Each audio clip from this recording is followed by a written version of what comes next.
कह रहा है, यहाँ हम लिखते हैं ABCDE 5 संख्या है।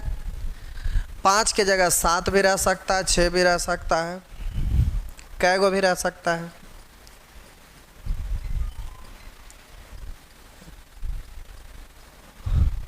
तो औसत पूछ रहा है, तो औसत निकालने के लिए आप क्या करते हैं? सबको जोड़कर इसकी संख्या से भाग दे देंगे। 5 संख्या है तो 5 से भाग, तो आंसर ये हो गया। लेकिन ऑप्शन में देखिए क्या ऐसा है, तो आप कहेंगे बिल्कुल नहीं है। तो हम लोग इतना लाए, आंसर नहीं आया, तो आप कुछ और भी सीखे थे।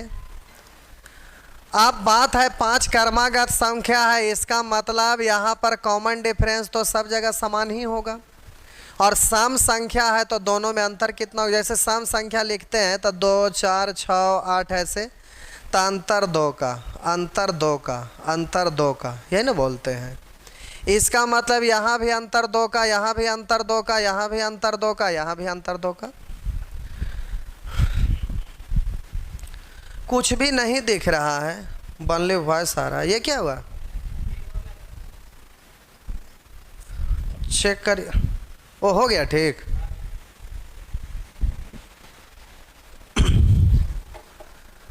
तो अब जल्दी से, अब इससे आपका आंसर नहीं मेल खाया तो आप सोचिएगा कि चलो दूसरा तरीका से देखते हैं।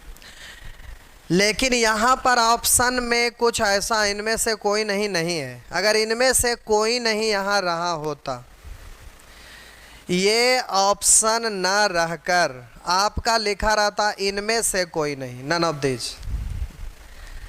डी ऑप्शन में अगर ऐसे रहता इनमें से कोई नहीं, और ऑप्शन में ये भी रहा है और ये भी रहा है, दोनों तरह का प्रश्न। ये कई बार रिपीट हुआ है एग्जाम में, 1-2 बार नहीं, बहुतों बार ये प्रश्न रिपीट किया है। एसएससी का पीटी में भी और मेंस में भी लगातार बहुतों बार ये रिपीट किया है। तो अब बात रहा कि अगर नन ऑफ दीज रहा होता, इनमें से कोई नहीं, ये इनमें से सभी न देकर इनमें से कोई नहीं रहता, और आप इसको सॉल्व किए और आपका ये वाला ऑप्शन में नहीं दिखा, तो आंसर इनमें से कोई नहीं लोग मारकर निकल जाते हैं। लेकिन प्यारे, इनमें से कोई नहीं आता है कब? जब ऑप्शन में जो दिया हुआ उसमें नहीं है तब। तो कहेंगे कि मैथ में तो आंसर एक ही आता है, एक ही आता है जरूर, लेकिन कब? जब डिजिट दिया हुआ रहता है तब।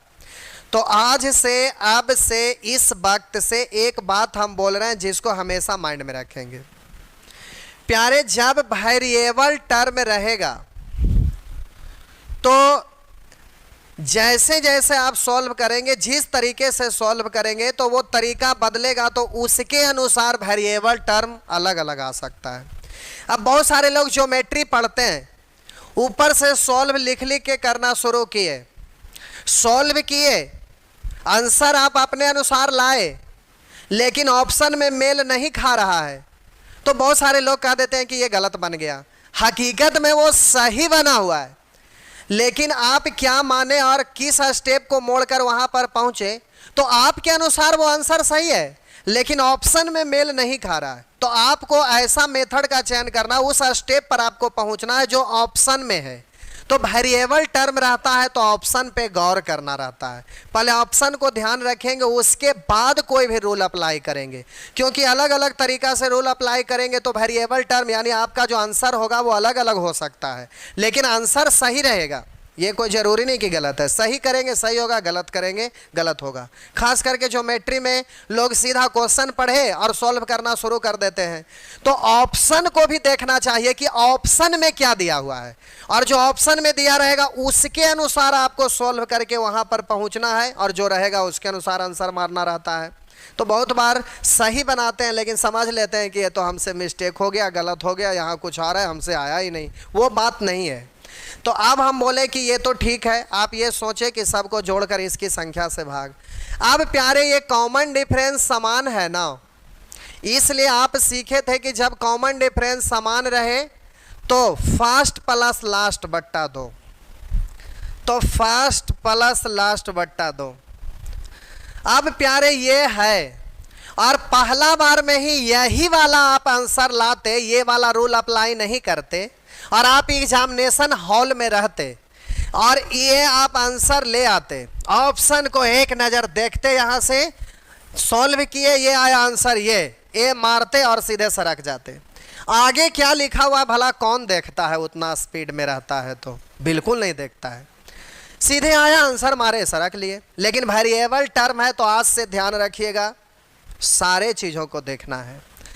अब प्यारे इसको आंसर मार मत दीजिए, क्योंकि यहाँ पर इनमें से कोई नहीं की जगह इनमें से सभी है, हो सकता है इनमें से कोई नहीं भी रह सकता था, इनमें से सभी लिखा हुआ है। तो अब आप ये भी आंसर लाने का प्रयास करिए, ये भी लाने का प्रयास करिए, ये तो आया हुआ है, तब बोलेंगे इनमें से सभी। और ये ना आवे तो आंसर ये मारेंगे, तो फिर इनमें से सभी नहीं होगा। तो अब हम और भी कुछ सीखे थे। क्या सीखे थे? जब कॉमन डिफरेंस समान रहे तो औसत का मतलब होता है ठीक बीचों बीच, न ज़्यादा न कम, एकदम ठीक बीच। तो 5 गो टर्म है तो ठीक बीच का मतलब 2 आगे बढ़े 2 पीछे हटे, और बीच की बात करेंगे तो गैपिंग यहाँ से यहाँ तक का एक का होता है। अच्छा, बीच तो डायरेक्ट निकल गया, बीच वाला तो आपका आंसर हो गया सी। 2 आगे 2 पीछे, बीच में बच गया सी, तो आपका सी है। सी वहाँ नहीं है तो आप कहेंगे कि इसको मार लेते हैं, नहीं, अभी नहीं इतना सीखे हैं, और भी तो सीखना बाकी है अभी। तो देखिए और भी आंसर होगा। अब ये मार के आंसर निकल नहीं लीजिएगा, आंसर इनमें से सभी होगा इसमें, तो अभी और भी आंसर आएगा, ज़रा ध्यान दीजिएगा। ये प्रश्न कई बार रिपीट किया है। अब प्यारे आप ज़रा यहाँ पे ये ध्यान देंगे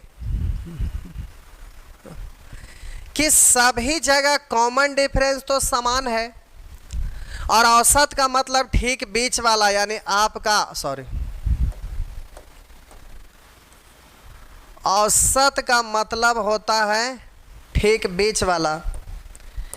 इसका मतलब है कि औसत सी है। अब आपको आंसर है सी, लेकिन देना है ए के फॉर्मेट में, ए के फॉर्मेट में। तो ए के फॉर्मेट में दीजिएगा तो ए लिख दीजिएगा, तो क्या है ये आंसर हो गया? नहीं, आंसर है सी, लेकिन ए के फॉर्मेट में देना है। तो बोलिए ए बराबर सी कभी होगा? नहीं। तो हम इन दोनों को बराबर करना चाह रहे हैं, मेरा मतलब सी जो है ना आंसर, वो ए के फॉर्मेट में लाना है। तो अभी ये दोनों बराबर नहीं है, ए के फॉर्मेट में लाना है। तो बराबर करने के लिए जरा ध्यान दीजिएगा, ए तो सी से पहले का टर्म है, और यहाँ कर्मागत लिखा हुआ, इसीलिए हैफाजाट जैसे तैसे नहीं है। तो हम बोले ए है जो सी से पहले है, कितना पहले है? तो बोलेंगे 2 2 4, या तो ऐसे बोलिए ए से चलना शुरू किए, 2 आगे बढ़े तो बी तक पहुंचे, 2 और आगे बढ़े तो सी तक पहुंचे, यानी 2 2 4 बढ़ेंगे। तो ए में अगर हम 4 जोड़ देंगे तो ये सी के बराबर हो गया, यानी ए के फॉर्मेट में इतना हम लिख सकते हैं सी के जगह पर। इसका मतलब है कि आपका आंसर a+4 भी तो होगा। अब प्यारे केवल a+4 ही नहीं होगा, और भी आंसर होगा। हम बोले अगर b के फॉर्मेट में आंसर दीजिएगा, b के फॉर्मेट में, तो हम बोले b, तो क्या ये c के बराबर हो गया? नहीं, क्योंकि आंसर तो c है, c के बराबर कर देंगे तो b के फॉर्मेट में हो जाएगा। तो बोलिए b से हम कितना आगे बढ़ें? तो केवल 2 आगे बढ़ेंगे तो c पर पहुंच जाएंगे, यानी c के इक्वल हो जाएगा। तो आपका एक आंसर होगा b+2। b के फॉर्मेट में देंगे तो आंसर होगा b+2। उसी तरह से और भी आंसर होगा। अगर आप आंसर दीजिएगा, ये क्या होता है, आप अगर आंसर देंगे सी तो हो गया। अब बोलिए आंसर अगर डी के फॉर्मेट में देंगे तो हम बोले डी, तो क्या ये सी के इक्वल है? नहीं, डी जो है ना 2 ज़्यादा चल गए, तो इसमें से 2 घटा देंगे तो ये दोनों बराबर हो जाएगा, यानी आपका आंसर D-2। क्या और कुछ नहीं हो सकता? बिल्कुल हो सकता है। देखिए हम बोले आपका आंसर ये भी हो सकता है ई के फॉर्मेट में, तो बोलेंगे इससे कि दो दो चार आगे चल गए, चार घटा लेंगे बस, बिल्कुल नहीं, और भी होगा। अब ध्यान दीजिएगा, इन दोनों को जोड़कर 2 से भाग दिए, बीच वाला पहुंच गए, तो इन दोनों का गैपिंग सेम है, इसलिए इन दोनों को भी जोड़कर 2 से भाग देंगे तो बीच वाला पहुंच जाएंगे, यानी b + d/2 ये भी हो जाएगा। इसका मतलब है कि ये भी सही है, ये भी सही है, ये भी सही है, ये भी सही है, ये भी सही है, ये भी सही है, ये भी सही है। तो प्यारे इसमें आपका ये भी सही है, तो आपका 8 गो आंसर आ गया। वेरिएबल टर्म है इसलिए वैरी करेगा, अलग अलग तरह से आएगा, लेकिन 8 का 8 आंसर सही है। लेकिन एग्जामिनेशन हॉल में स्पीड में रहते हैं, जल्दी से ये वाला किए और टिक मारे और आगे सरक लिए, आगे कौन भला देखता है, तो ये गड़बड़ हो जाएगा प्यारे। तो ये है, ठीक है, बोलिए ये भी है, देखिए a+4 भी है, d-2 तो देखिए यहाँ d-2 भी है, तो ये सभी है, तो आंसर हो जाएगा इनमें से सभी। आंसर ये है, इनमें से सभी। तो ध्यान आपको ये रखना है, ये प्रश्न कई एक बार रिपीट किया है चकराने के लिए। अगर 5 टर्म की जगह पर 7 टर्म रहता तो और कितने सारे आंसर हो जाता।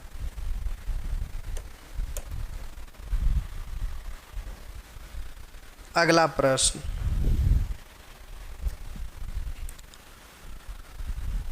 सर बफरिंग हो रहा है, सही बात है, चेक करिए तो।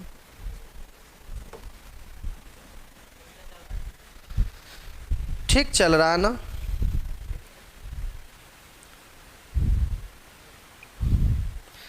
कुछ लोग लगता है ना कि मॉर्निंग से सिनेमा देख देख के सब ख़त्म कर लेते हैं डाटा, तो कहेंगे कि बफरिंग कर रहा है।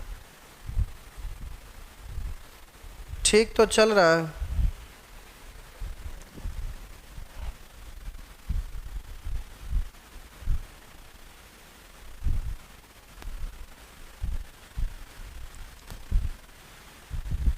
इरशाद अंसारी देखिए क्या लिख रहे हैं, दिख रहा है, ये तो चल ही रहा है, अभी तो हम ऑन किए। मॉर्निंग से उठते होंगे सोकर, बगल में ही मोबाइल रखते होंगे और यूट्यूब पर आके सारा डाटा ख़त्म कर लेते हैं। पड़ोसी भाई से मांगिए मोबाइल, अच्छा नेट भी मांग सकते हैं। पैसा ले लीजिए, पैसा। देखिए इधर अगला प्रश्न प्यारे, ये भी मोस्ट इम्पॉर्टेंट है, ये भी बहुत अच्छा क्वेश्चन है, हमेशा रहता है। कुछ लोग लगता है ना कि पिछले दिन ऐसे ही बोले थे, तो कोई स्टूडेंट है जो लगता है एवरेज वाला बुक को फ़ोटो करके, मतलब फ़ोटो कैमरा मोबाइल से खींचकर उसको शायद ग्रुप में डाल दिए हैं। तो ऐसे चंडाल लोग के लिए कहेंगे कि ऐसा काम ना करिए जिससे कि लोग परेशान हो जाएं। वो ऑफलाइन का बुक है और ऑफलाइन में कई एक तरह का बुक है। अब कौन सा बुक डाल दिए हैं अब हमको भी देखेंगे तब पता चलेगा, क्योंकि ऑफलाइन में बहुत जल्दी जल्दी हमारे यहाँ किताब चेंज होते रहता है। कौन किताब कब चेंज हो जाएगा, पता चला कि आज छप के आया, एक बैच में चला, दूसरा बैच में कुछ और आ गया, तो हर बार चेंज होते रहता है। तो आप लोग परेशान ना होइए, जो पढ़ा रहे हैं केवल उसी को आप रिपीट करिए। बाकी बात रहा कि आप लोग चाहेंगे तो फिर आर.एस. अग्रवाल का बुक का हम उपाय कर रहे हैं। टाइपिंग लगभग हो गया है चैप्टर, कुछ चैप्टर पहले से टाइप होके रेडी हो जाए तब तो उसको स्टार्ट कर देंगे, तो परेशान ना होइए, उसको बनाइए। चलिए आइए 26 नंबर।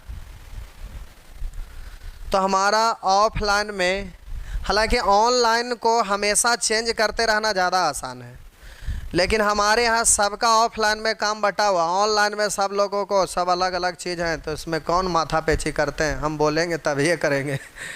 तो इसमें है कि क्या पढ़ाना, कितना पढ़ाना, कै दिन में ख़त्म करना, तो लोग इस पर नहीं करते हैं।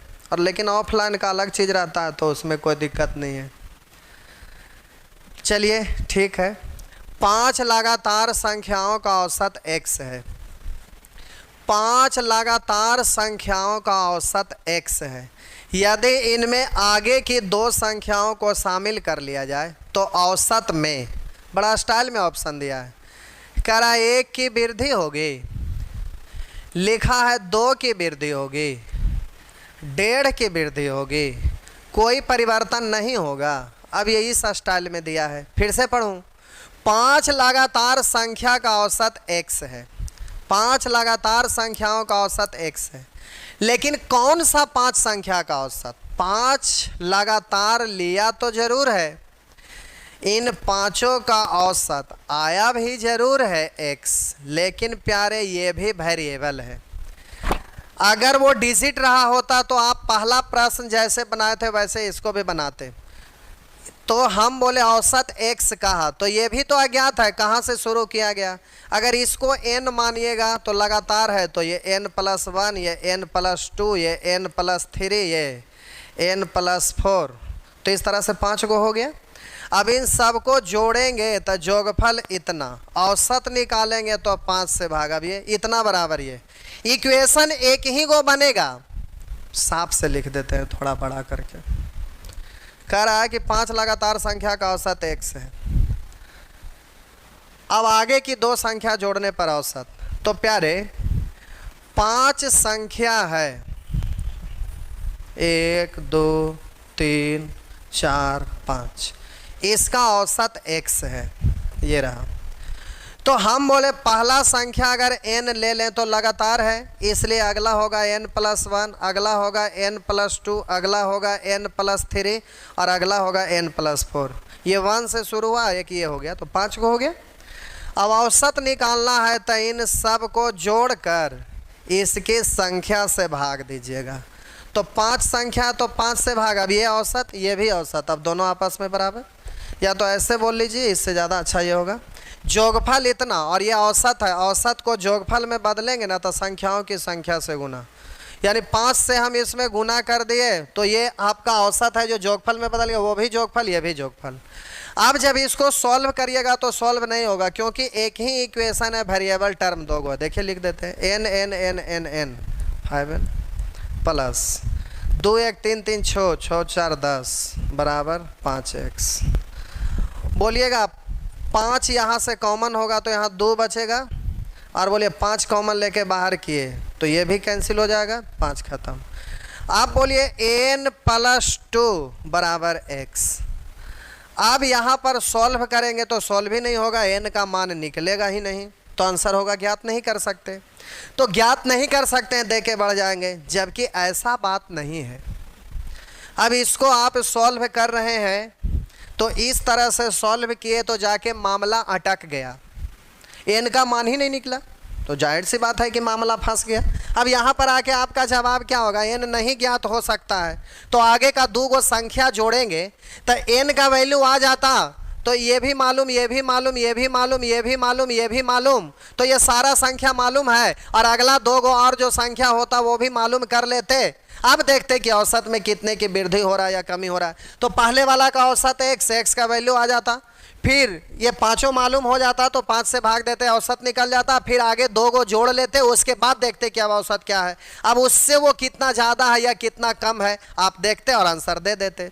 लेकिन प्यारे जब इसको आप माने हैं तो यहाँ पर पहुँच गए, और यहाँ पर जाने के बाद आपका जवाब क्या होगा, निष्कर्ष क्या निकला, तो सीधा आप दे दीजिएगा कि ज्ञात नहीं कर सकते हैं, ज्ञात नहीं कर सकते। लेकिन ये आपका गड़बड़ हो जाएगा, यहाँ पर ज्ञात होगा। अब कैसे होगा जो जरा समझिए, फिर से क्वेश्चन दिखा दूं। 5 लगातार संख्याओं का औसत x है, यदि इनमें आगे की 2 संख्या को शामिल कर दिया जाए तो औसत में करा 1 की वृद्धि होगी, 2 की वृद्धि होगी, 1.5 की वृद्धि होगी, कोई परिवर्तन नहीं होगा, कोई बात नहीं, छोड़ दीजिए उसको। अब इधर देखिए, अब उसमें बहुतों तरह से क्वेश्चन पूछता है। आगे की एक संख्या जोड़ा गया जबकि प्राकृत है, दो संख्या जोड़ा जाए, तीन संख्या जोड़ा जाए, पीछे का एक संख्या जोड़ा जाए, दो संख्या जोड़ा जाए, या सम संख्या में आगे का दो संख्या जोड़ा जाए, या पीछे की दो संख्या जोड़ा जाए, या विषम संख्या में आगे की दो संख्या जोड़ा जाए, या पीछे की दो संख्या जोड़ा जाए, इस तरह से कुछ भी रहता है और ये पूछते रहता है।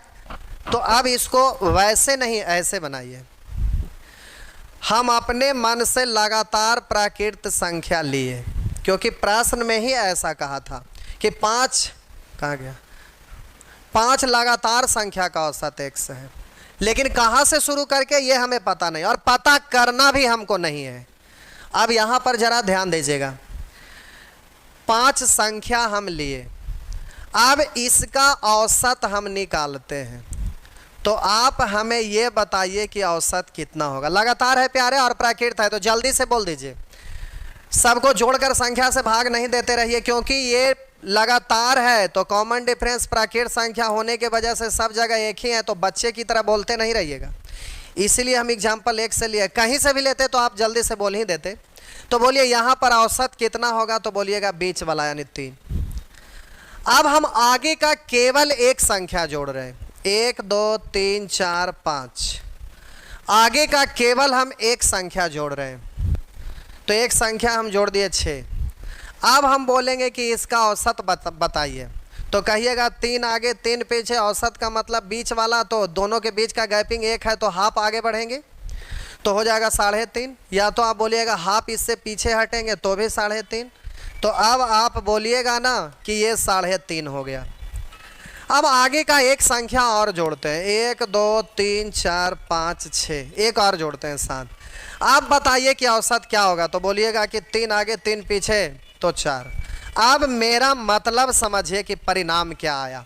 जब हम बोले 5 संख्या लिए तो औसत 3, आगे का एक संख्या जोड़े तो 0.5 की वृद्धि हो गया, आगे की एक संख्या जोड़े तो 0.5 की वृद्धि हो गया।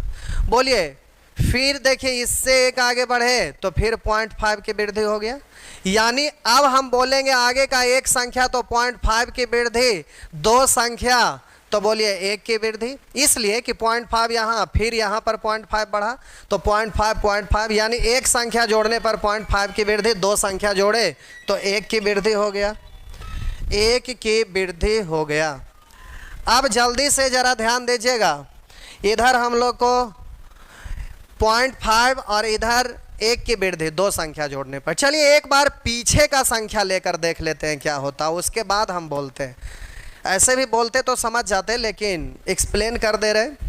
बोलिए ये 5 संख्या है, हम केवल पीछे का ले रहे हैं। अब तो ये 5 4 3 2 1, 5 गो तो ये संख्या है ही, पीछे का एक संख्या लेंगे तो 5 4 3 2 1 से पहले क्या होगा 0, उसके बाद ना -1 होगा।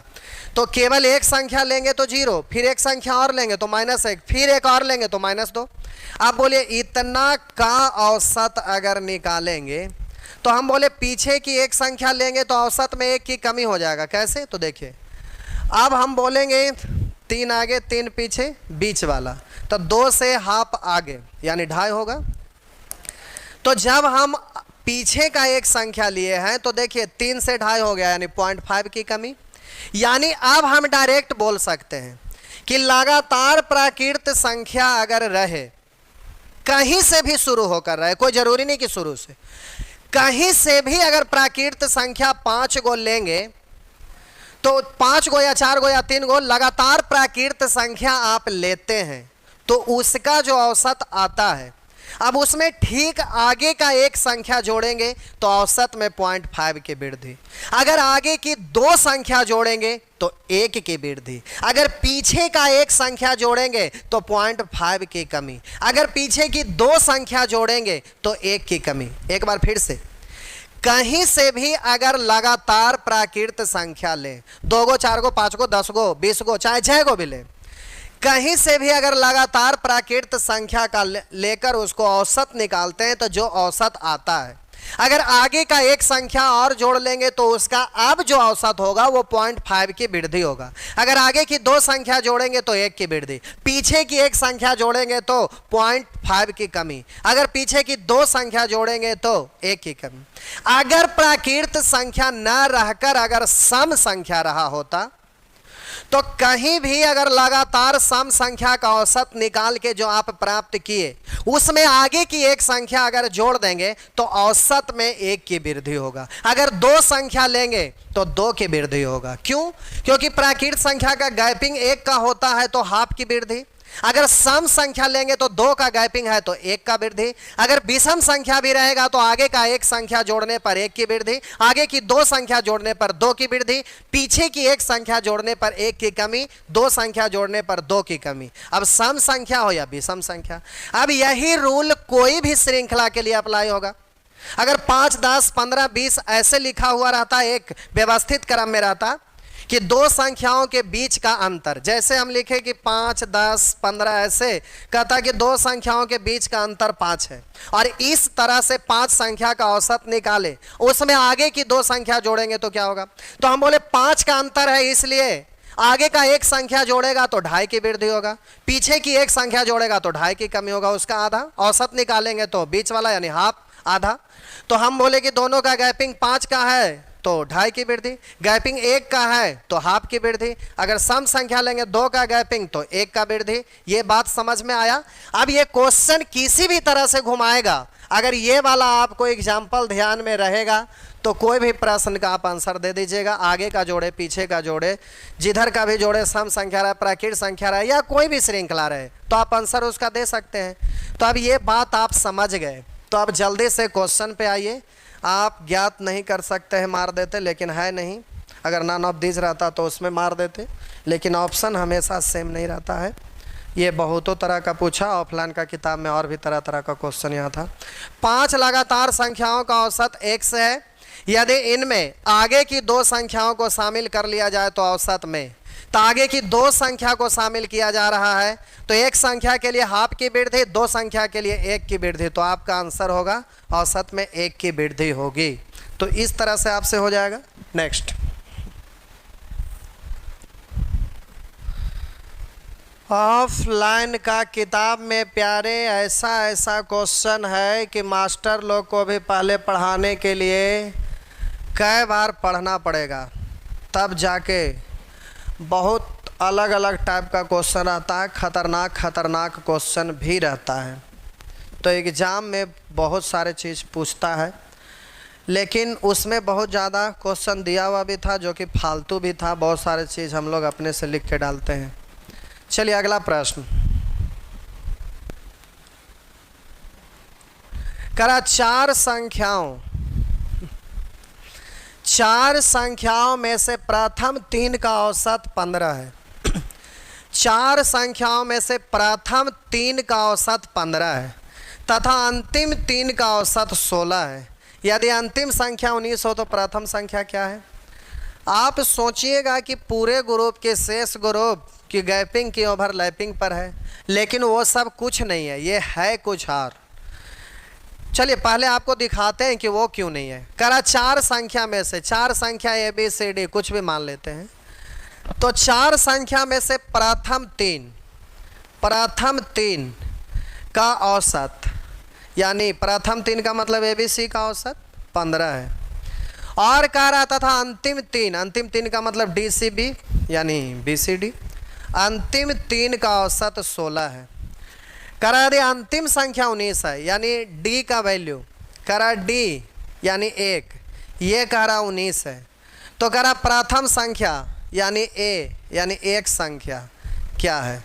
तो आप बताइए कि गैपिंग या ओवरलैपिंग रहता है तो BC दोनों में है, ओवरलैपिंग रहता तो हम बोले 4 संख्या है यानी ABCD रहता, तो इसका औसत दिया रहता और जो ओवरलैप हो रहा है उसका निकालने के लिए कहता तो निकलता, तो BC के बारे में कहता तो निकलता। यानी इससे स्पष्ट है कि ना ये गैपिंग पर है, ना ओवरलैपिंग, ना पूरे ग्रुप, ना शेष ग्रुप। इसलिए ऐसे इसको नहीं करना है। अब करने का ढेर सारे तरीका, लेकिन हम आपको सबसे आसान तरीका बतलाते हैं। और प्यारे ये भी क्वेश्चन बहुतों बार रिपीट सेम किया है। और डिजिट चेंज करके भी किया है, इसलिए जरा समझिए, देखिए, ध्यान दीजिए। करा 4 संख्याओं में से प्रथम 3 का औसत 15।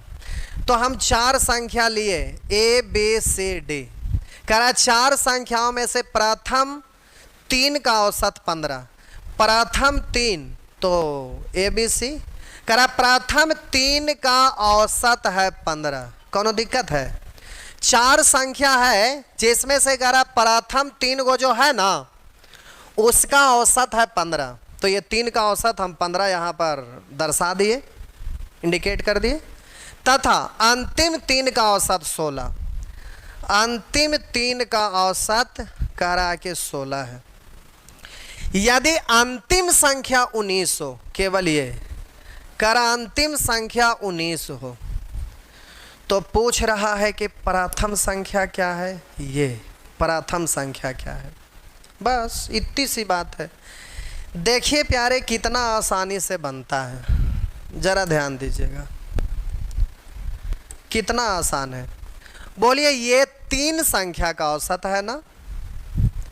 अगर हम 3 से पूछेंगे तो ये तीनों संख्या का ये जोगफल हो जाएगा ना। तो ये 3 संख्या का जोगफल है, उसमें ये वाला संख्या दिया हुआ है, अगर इसको भी हम जोड़ दें तो ये चारों संख्या का जोगफल नहीं कहला जाएगा। हम बोले 3 संख्या का औसत 15, 3 से गुना कर दिए तीनों का जोगफल, और अंतिम संख्या 19 है, इसको भी जोड़ दिए तो ये चारों संख्या का जोगफल हो गया। अब आप ये बताइए कि चारों संख्या का जोगफल है। अब आपसे ए के बारे में पूछा जा रहा है, ए का वैल्यू क्या होगा?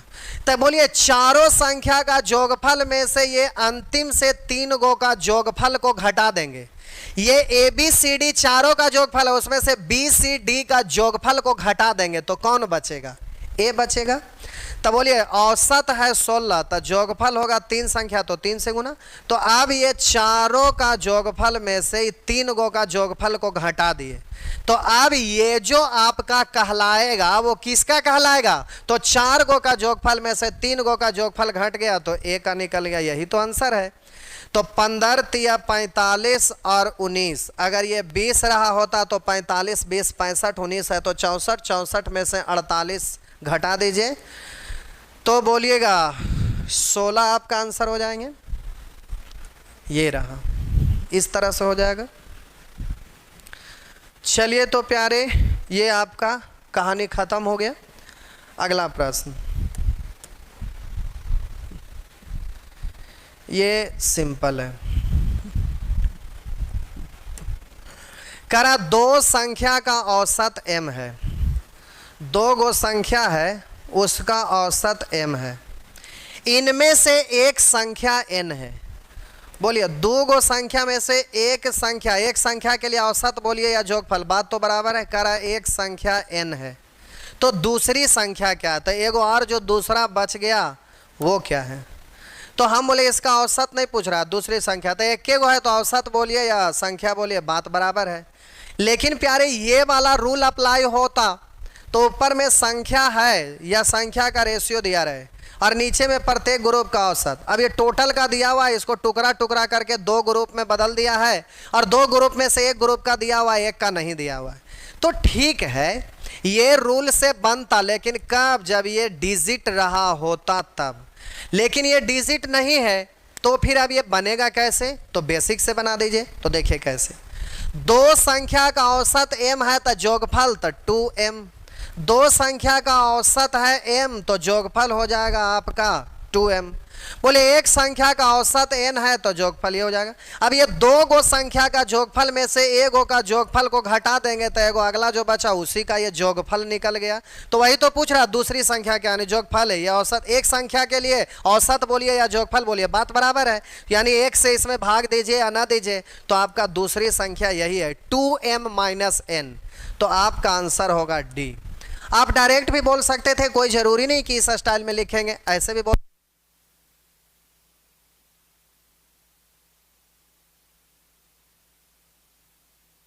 हेलो चेक, ठीक। कराना 2 संख्याओं का औसत m है, 2 संख्याओं का औसत m, तो जोगफल कहेगा तो 2m।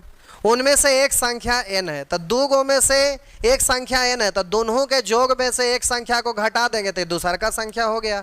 और यही तो पूछ रहा है दूसरी संख्या क्या, तो आंसर हो जाएगा 2m माइनस n। इस तरह से आंसर दे देंगे।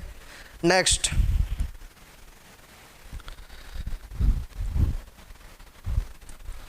ओ खत्म हो गया। चलिए टाइमो लगभग हो ही गया, कुछ थोड़ा सा बचा रह गया था, कोई बात नहीं। तो अगला क्लास में 3 रास्ता, एक रास्ता जो है वो कहाँ से होकर गुजरता है, तो percentage, profit and loss, discount, SI, CI, instalment. इसके अलावा अगला रास्ता time and distance, problem based on train, boat and stream और रेस। उसका अगला रास्ता mixed proportion, time and work, pipe टंकी। तो अब ये 3 रास्ता आपके पास है और एक चैप्टर अगला चैप्टर से जुड़ा हुआ है, जैसा जैसा हम नाम बोले तो एक क्रम से ही पढ़ना, जिस क्रम में हम बोले तो वो 3 रास्ता आपका हम बोले। 3 रास्ता में से आपको कौन सा रास्ता चाहिए, जो चाहिए उस रास्ते पे चलेंगे। इसलिए जल्दी से आप कमेंट में लिख के बताइए कि किस रास्ते पे चलना है। चलिए फर्स्ट रास्ता यानी परसेंटेज के रास्ते से चलना है। चलिए ठीक है, percentage, profit and loss, discount, SI, CI, instalment. और सीआई वगैरह ऐसा चीज़ है ना कि एक एक क्वेश्चन को हम 20-22 तरीक़ा से बतला सकते हैं, लेकिन फ़ायदा आपको विद्वान थोड़े ना बनना, मास्टर थोड़े ना बनना, रिज़ल्ट देना है। तो ऐसा तरीका बताएंगे जिससे जल्दी जल्दी ख़त्म भी हो जाए और आसानी से शॉर्ट में आप बना भी लें, सीख भी जाएं, कभी भूलें भी नहीं।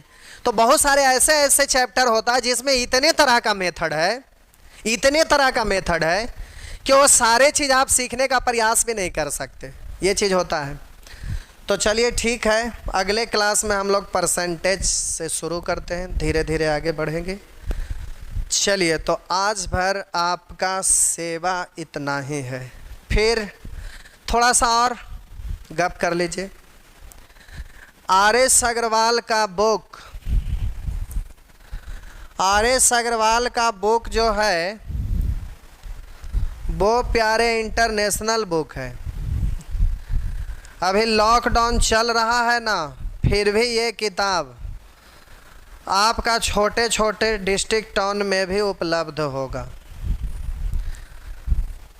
तो ये आर.एस. अग्रवाल का किताब उपलब्ध होगा, आप इस किताब को ले सकते हैं। लेकिन आर.एस. अग्रवाल के इतने तरह के किताब हैं कि अब कौन सा किताब चलेगा। आर.एस. अग्रवाल का बहुतों तरह का किताब आता है, लेकिन कौन सा चलेगा। तो कुछ लोगों का डिमांड है, शायद नवीन अंक गणित करके कुछ है, कुछ लोगों का और भी डिमांड है। तो आप अपना डिमांड के बारे में बताएंगे, उसके अनुसार चला देंगे। ऐसे तो लेटेस्ट बुक जो अभी आया होगा या आने वाला होगा या जो भी मार्केट में आ गया था, तो हम अपने हिसाब से किन्हीं से भेज के मंगवाए तो वो लेटेस्ट किताब ही है जो नवीन अंक गणित करके है, जो लेटेस्ट अभी एकदम करंट में अभी छपा है। अभी कोरोना काल है तो इधर कुछ किताब हो सकता है कि 1-2 साल पहले का होगा, हम देखे भी नहीं है, टाइपिंग कर रहे हैं उसको, लोग कर रहे हैं, टाइपिंग कर भी दिए हैं, कुछ चैप्टर बचा हुआ। तो अब तो है कि चलिए चालू हो जाएगा, 8-10 को चैप्टर टाइपिंग हो गया। तो आर.एस. अग्रवाल का बुक एक तो होता है कि केवल एक एक करके टोटल बना के ख़त्म कर दीजिए, एक होता है कि बनवा के ख़त्म कर दीजिए, और एक होता है कि बनवाइए जो कंसेप्ट वाइज अपने हिसाब से। तो आपको कैसे पसंद होगा और लोगों को कैसे पसंद होगा, सबका पसंद अपना अपना होता है। कुछ लोग रेड पसंद करते हैं, कुछ लोग ग्रीन पसंद करते हैं, कुछ ब्लैक पसंद करते हैं, कोई ब्लू पसंद करते हैं, कोई वाइट पसंद करते हैं, सबका अलग अलग पसंद होता है। लेकिन सबसे पहले हम अपने हिसाब से पढ़ाना चाहेंगे और सारे क्वेश्चन आपसे बनना चाहिए। उसके लिए आर.एस. अग्रवाल से बताएंगे तो हम अपने स्टाइल में, अपने अंदाज में, जो कि शायद कुछ लोग को लगेगा कि ये क्या कर रहे हैं, ये ऑफलाइन थोड़े ना है, लेकिन उसको हम ऐसा तरीक़ा से बतलाएंगे और इस तरह से कि सभी लोग बना सकें, सीख जाएं और सबके लिए बड़ा शॉर्ट इजी फास्ट रहे। तो उसके लिए आर.एस. अग्रवाल के लिए भी चलिए आपका परसेंटेज 2-4-5 क्लास हो जाएगा तो और आपके लिए अच्छा हो जाएगा। तो फिर आर.एस. अग्रवाल का बुक स्टार्ट करते हैं। और आप ये भी बता देंगे कि यूट्यूब पर कि ऐप ही पर चलाना अच्छा रहेगा। यूट्यूब पर चलेगा तो आपको सपोर्ट कस के करना पड़ेगा। सपोर्ट इस मामले में कि कुछ लोग उल्टा पुल्टा कमेंट लिखेंगे तो हम भड़क जाएंगे, क्योंकि कुछ भी बोलेंगे। हम लोग नया टीचर है नहीं, इतने सालों से पढ़ा रहे हैं, तो मूड गर्म हो जाता है। यहाँ पर जो भी आते हैं सब लोग बहुत सेंसियल टाइप के लोग पढ़ने के लिए आते हैं और सबको पता है कि यहाँ बहुत हाई लेवल तक पढ़ाते हैं। इसलिए हमारे क्लास में आलतू फालतू गधा घोड़ा ऊँट बहड़ा जैसा लोग रहते भी नहीं हैं, अच्छे अच्छे लोग रहते हैं। फ़ी भी सबसे ज़्यादा रहता है। हम लोग का यही स्टाइल है कि मार्केट में फ़ी कितना है सबसे ज़्यादा, तो लोग पता करके बताते हैं कि फलाना का सबसे ज़्यादा चल रहा है इतना, तो हम सीधे बोलते हैं उसका दोगुना करिए और उतना ही फ़ी रहना चाहिए। तो इस टाइप से रहता है। तो यहाँ जो भी लोग आते हैं अच्छे लोग ही आते हैं, पढ़ने वाले ढंग का रहते हैं। लेकिन यूट्यूब पर है कि कोई कहीं से आ जाते हैं, कुछ भी कमेंट कर देते हैं। तो यूट्यूब पर चलेगा तो आप लोग सपोर्ट करेंगे, कमेंट गर्दा उड़ा के लिखेंगे। एक आगो अगर गधा घोड़ा आ जाए तो उसको खदेड़ के भगा देना है। तो यूट्यूब पर पढ़ाएंगे, नहीं तो ऐप पर ही चलेगा। लेकिन यूट्यूब पर नए नए लोग रहते हैं तो आप भी कमेंट से भी खिलवाड़ करते हैं, मज़ा आता है। तो अपना देखेंगे, कमेंट में अगला क्लास में लिखिएगा तो उसके अनुसार देखेंगे। चलिए आज भर इतना ही।